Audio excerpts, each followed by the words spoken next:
Tänään meillä on aiheena nokkapyörä puuilosta.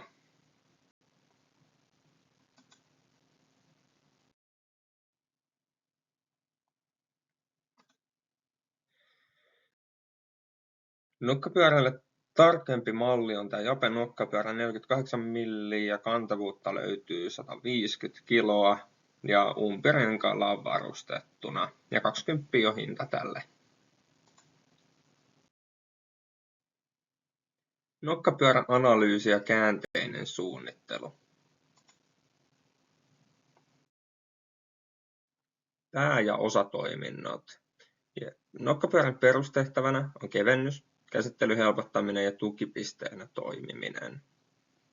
Keskeisiä ominaisuuksia siinä on umpikumirengas, joka on kestävä erilaisilla pinnoilla, kampimekanismi, joka toimii trapetsikierteellä ja painelaakerilla, ja sillä säädetään korkeutta.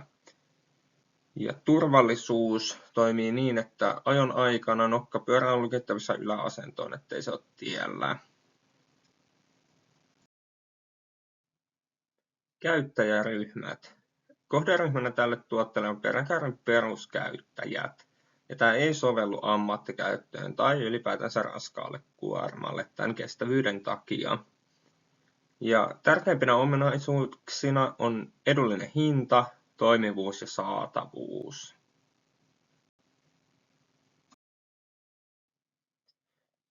Käyttöolosuhteet ja vaatimukset. Ja minkälaisia ulkoisia rasituksia nokkapyörälle tulee? Niin sääolosuhteet, vesi, lumi, lämpötilan vaihtelut ja UV-säteily. Sitten mekaanista rasitusta tulee painon, puristuksen ja tärinän kautta. Ja kemialliset vaikutukset tulee suolasta, liasta ja öljystä. Ja yleisimmät vauriot tähän tuotteeseen tulee käyttäjävirheistä, että joko ajoaikana lukitus on unohtunut, tai sitten ollaan käytetty liian isoa kuormaa. Ja totta kai vauriot tulee sitten kulumisesta ajan myötä myös.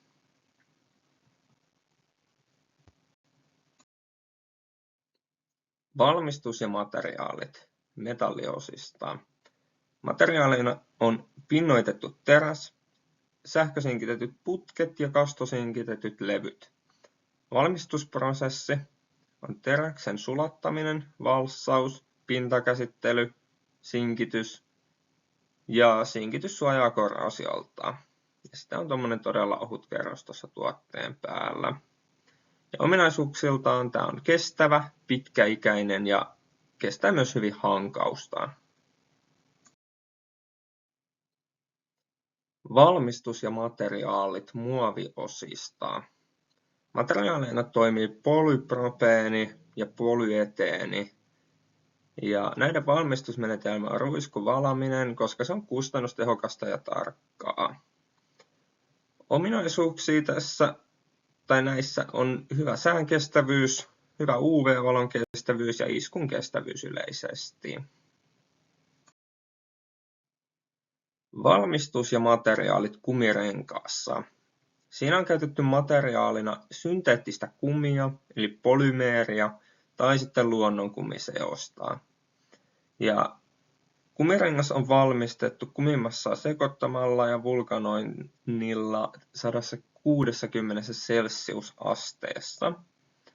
Ja ominaisuukset umpikumirenkaassa on se, että kestää hyvin öljyä ja kemikaaleja. Ja vaihtoehtoiset materiaalit metallirungolle. Ensimmäisenä on ruostumaton teräs. Siinä on hyvä korroosion kesto, mutta se on tähän käyttötarkoitukseen vähän turhan kallista. Ja alumiini, se olisi hyvin kevyttä ja se ei ruostu, mutta se ei ihan kestä tätä käyttötarkoitusta niin hyvin. Sitten hiilikuitu, se on erittäin kevyttä ja jäykkää, mutta liian kallista. Ja se on myös liian haavoittuvainen iskuille, mitä tässä käytössä tulee. Ja päätelmänä on, että teräs on paras vaihtoehto hintalaatusuhteeltaan ja käyttöominaisuuksiltaan tähän touhuun. Vaihtoehtoiset materiaalit renkaalle. Ensimmäisenä on puurengas. Painekyllästetty puu kestää hyvin sääolosuhteita, mutta Eipä sellaisia ihan hirveästi ole nähnyt käytössä. TPE-rengas, siinä on kumin ominaisuudet ja se on kestävä ja edullinen. Puhkeamattomat renkaat, esim. Flexel-pyörä, ne on erittäin kestäviä. Ja päätelmänä on, että umpikumirengas on edullinen ja käytännöllinen ja paras vaihtoehto tähän touhuun. Kovuusmittaukset. Mittausmenetelmänä käytettiin Vickersin kovuusmittausta.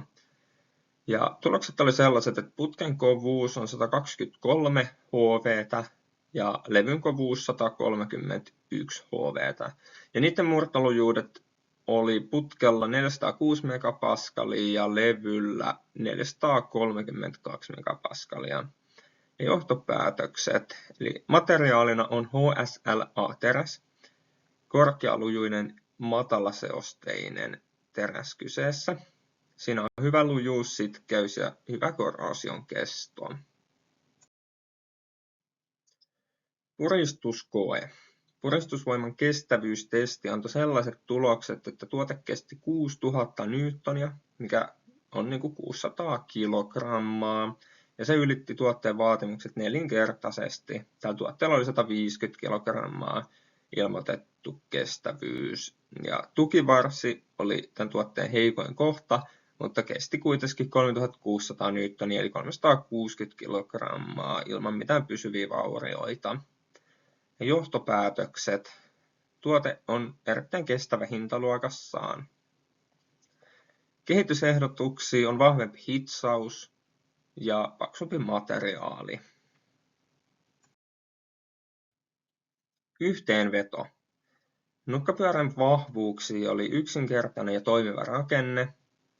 Ja tätä on helppo käyttää ja se on helppo asentaa paikalleen. Ja se kesti 4-kertaisesti ilmoitetun kuorman. Oppimiskokemuksia. Päästiin perehtymään monipuolisesti materiaalitekniikkaan ja erilaisiin valmistusmenetelmiin. Ja ryhmätyö sujui hyvin ja jokainen hyödynsi omia vahvuuksiaan tässä. Ja kehitysehdotuksia olisi parannettu lukitusmekanismi ja parempi säänkestävyys pinnoitteilla. Tuossa kuvassa näkyy renkaan vulkanointimuotti ja valmis nokkapyörärengas urineen.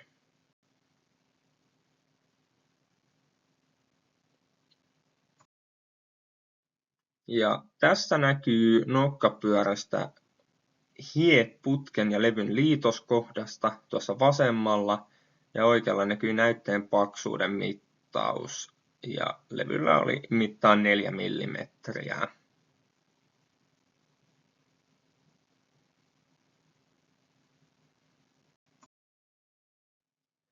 Ja tässä näkyy sitten levystä ja putkesta otetut Vickersin kovuusmittaukset. Tuossa oikealla on kuva tuosta levystä ja putkesta. Ja tästä näette mikrorakenteen ja tämä on 50x suurennos.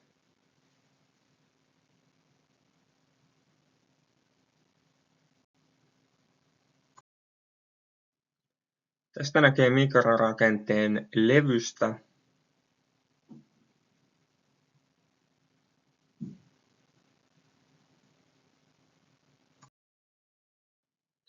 Ja tässä näkyy putken mikrorakenne. Vähän on erilainen tuohon levyyn verrattuna.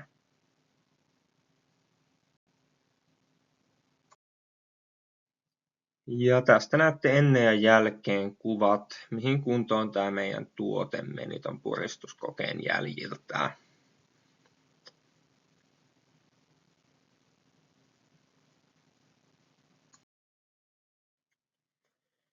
Puristusvoiman ja kestävyyden kuvaaja. Tuote kesti sen 6000 newtonia, mikä näkyy tuossa kohtaa. Ja heikoin lenkki oli tukivarsi, joka kesti 3600 newtonia, mikä on suunnilleen tuossa kohtaa. Ja 4-kertaisesti kesti sen ilmoitetun 150 kiloa tämä tuote. Ja seuraavaksi tähän tulee meidän ruotsin sanasto. Ja tässä näkyy meidän ruotsin sanasto. Näiden piti tulla koko sanasto kerralla tuosta näytön läpi, mutta nyt kun tallentaa tätä, niin se ei toimi. Niin mä nyt näytän diadialta jokaisen näistä sanaston osuuksista.